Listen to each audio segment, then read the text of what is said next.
Hello दोस्तों, तो आज हम आपके लिए यूपी टेट और सी टेट से संबंधित मैथ के लिए, गणित के लिए बहुत ही महत्वपूर्ण वीडियो लेकर के आए हैं। और गणित, सी टेट और यूपी टेट क्या, जितने भी आपके टेट होते हैं, UP triple S C PET में भी आपकी हर एग्ज़ाम के लिए बहुत ही इंपॉर्टेंट मैथ के लिए क्वेश्चंस हैं। तो चलिए स्टार्ट करते हैं। संख्याओं से संबंधित महत्वपूर्ण तथ्य, कौन कौन से आपके महत्वपूर्ण तथ्य हैं और ये एग्ज़ाम में मोस्टली पूछ लिए जाते हैं। तो चलिए, सबसे पहले सबसे छोटी प्राकृतिक संख्या कौन सी होती है? एक। तो सबसे पहले तो आपको प्राकृतिक संख्या, जो हमारे डिस्क्रिप्शन में आपको लिंक मिल जाएगा वीडियो का, जिसमें आपकी सारी डेफिनेशन हमने संख्याओं से संबंधित बताई हैं, तो आप उनको एक बार ज़रूर देख लें। चलिए, तो सबसे छोटी प्राकृतिक संख्या कौन सी होती है? 1, क्योंकि प्राकृतिक संख्या नेचुरल नंबर वो हमारी 1 से स्टार्ट होती हैं, तो सबसे छोटी 1। सबसे बड़ी प्राकृतिक संख्या कौन सी होती है? अनंत, यानी कि इनफाइनाइट। सबसे छोटी पूर्ण संख्या 0, यानी कि होल नंबर। तो होल नंबर आपके जो होते हैं वो किससे स्टार्ट होते हैं? 0 से स्टार्ट होते हैं। तो जब 0 से स्टार्ट होते हैं तो सबसे छोटी कौन सी हो गई? पूर्ण संख्या 0। और सबसे बड़ी कौन सी हो गई? इनफाइनाइट, वो भी इनफाइनाइट ही होगी। चलिए, इसके बाद आपकी चलते हैं आगे 5 पर। तो 5 नंबर आपका क्या कहता है? सबसे बड़ा धन पूर्णांक। तो सबसे बड़ा धन पूर्णांक क्या है आपका? इनफाइनाइट। सबसे छोटा धन पूर्णांक 1। सबसे छोटा जो धन पूर्णांक होता है वो क्या होता है? 1 होता है आपका। चलिए, 7 नंबर क्या है आपका? सबसे बड़ा ऋण पूर्णांक। तो सबसे बड़ा ऋण पूर्णांक आपका क्या होता है? -1, क्योंकि -1 के बाद जैसे -2 आती है तो ये -1 से छोटी होती है, क्योंकि लेफ्ट हैंड पर आपकी नंबर लाइन पर आपका बीच में 0 होता है, बीच में 0, और उसके बाद 1, 2, 3, इस तरीके से राइट साइड पर चलेंगे तो प्लस वाले पॉजिटिव इंटीजर चलेंगे और लेफ्ट साइड पर आपके नेगेटिव। तो 0 से 1 से छोटा क्या हो गया? 0, और 0 से छोटा -1, और -1 से छोटा -2, -2 से छोटा -3। तो इस तरीके से लेफ्ट हैंड पर जो बड़ी संख्या होगी नेगेटिव में, वो वैल्यू छोटी होगी। तो हमेशा इस चीज़ को ध्यान रखेंगे। जैसे क्वेश्चन में कभी कभी पूछ लेता है कि -2 और -3 में से कौन सी संख्या बड़ी है, तो आपकी जो छोटी वैल्यू होगी वही आपकी नेगेटिव में बड़ी मानी जाती है। चलिए, इसके बाद आपका चलते हैं हम सबसे छोटा ऋण पूर्णांक। तो सबसे छोटा ऋण पूर्णांक क्या होता है? माइनस के नेगेटिव, यानी कि नंबर लाइन पर हमारा 0 और यहाँ इनफाइनाइट और यहाँ माइनस का इनफाइनाइट। तो इधर तो बढ़ते हैं, संख्याएं बड़ी होती हैं और इधर छोटी होती जाती हैं। तो माइनस का नेगेटिव जो होगा, इन्फिनेटिव जो होगा, वो हमारा क्या होगा? सबसे छोटा पूर्णांक होगा। चलिए, इसके बाद आपका आता है सबसे छोटा अंक। जो सबसे छोटा अंक जो डिजिट होगी वो क्या होगी? हमारी 0 होगी। ठीक है। इसके बाद चलिए, इसके बाद चलते हैं हम क्वेश्चन नंबर 10 पर। पॉइंट नंबर 10 हमारा तो क्या कहता है? सबसे बड़ा अंक। सबसे बड़ा अंक क्या होता है हमारा? 9 डिजिट। सबसे बड़ा डिजिट हमारी क्या होती है? 9 होती है, क्योंकि उसके बाद हमारा फिर नंबर बन जाता है वो। जब 2 जीरो, उसमें 2 नंबर, जब 2 डिजिट जुड़ जाएं तो फिर क्या होता है? वो नंबर। हमेशा याद रखेंगे, जब 1 है तो उसे अंक पढ़ेंगे, और जब 2 मिल जाएं, 2 अंकों के मिल करके संख्या बन जाती है। तो 10 को हम नंबर बोलेंगे, संख्या।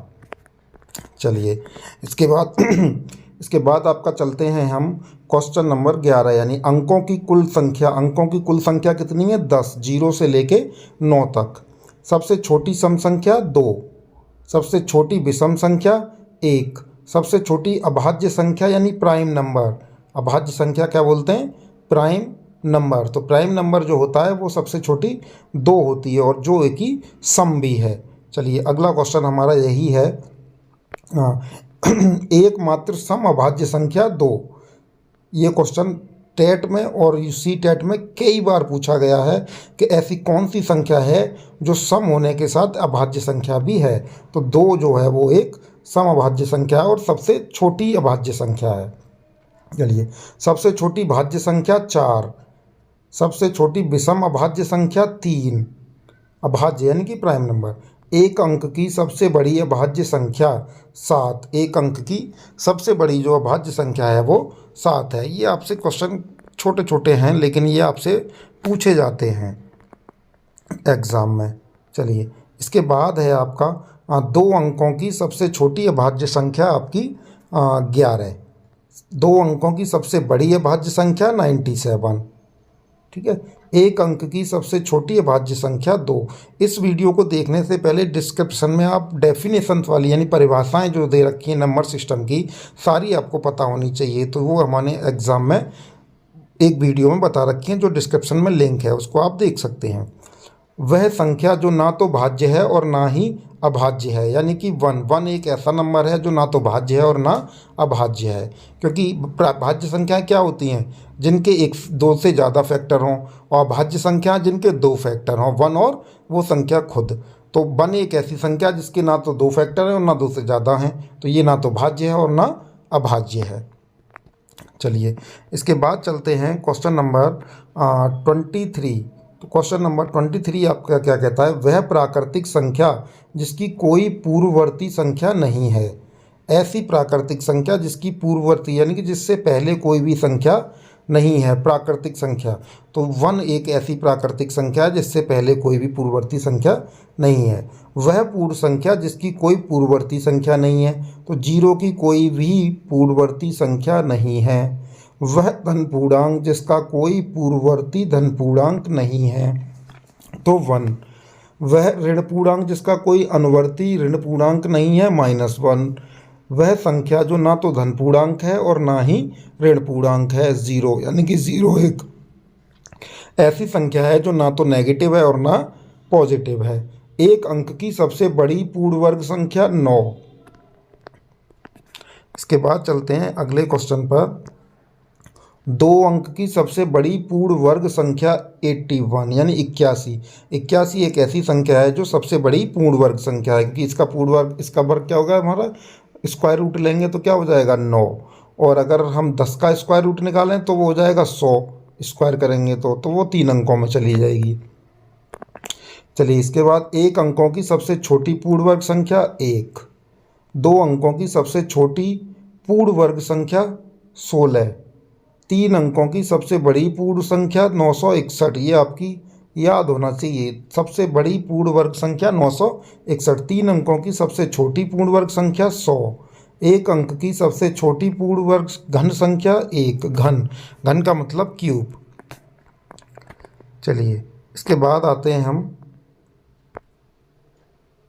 1 अंक की सबसे छोटी पूर्ण घन संख्या 1 हो गई।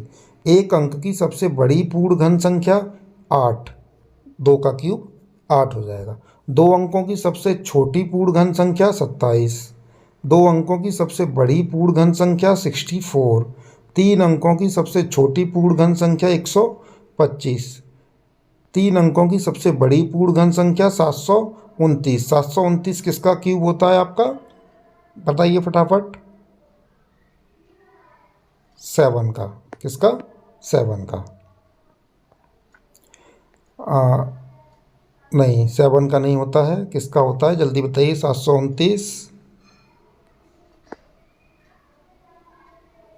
चलिए 1 से 100 तक की ये आपका हो गया। इसके बाद है आपका 1 से 100 तक की गिनती में शून्य कितनी बार आता है। ये है इम्पोर्टेंट क्वेश्चन कि 1 से 100 तक की गिनती में शून्य कितनी बार आता है, 11 बार। 1 से 100 तक की गिनती में 1 कितनी बार आता है, 21 बार। ये आपके सीटेट में पूछे गए क्वेश्चन है। 1 से 100 तक की गिनती में 2 कितनी बार आता है, 20 बार। 1 से 100 तक की गिनती में 9 कितनी बार आता है, 20 बार।